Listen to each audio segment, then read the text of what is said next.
Dito tayo sa Barangay Toledo. Meron tayong sinamahan na bibili ng jeep. Ito ang jeep na bibili ng aking kakilala.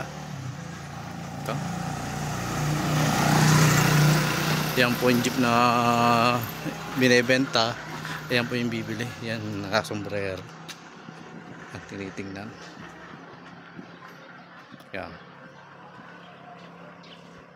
Dito po sa Barangay Toledo yan.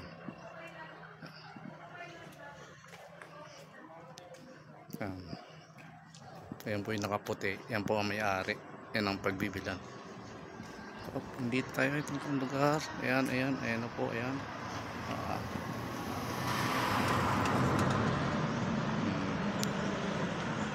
Malalaman natin sila kung magkakasundo sa presyo na inihingi nung may kanya. Kung madadala ngayong araw na to ang jeep. Ang pangalan ay, ayan ba yung jeep ko? Yun po, nakaparada. May sinamalan tayong bibili ng jeep. Dito na tayo. Paalam. Kalayaan Kabuhayan.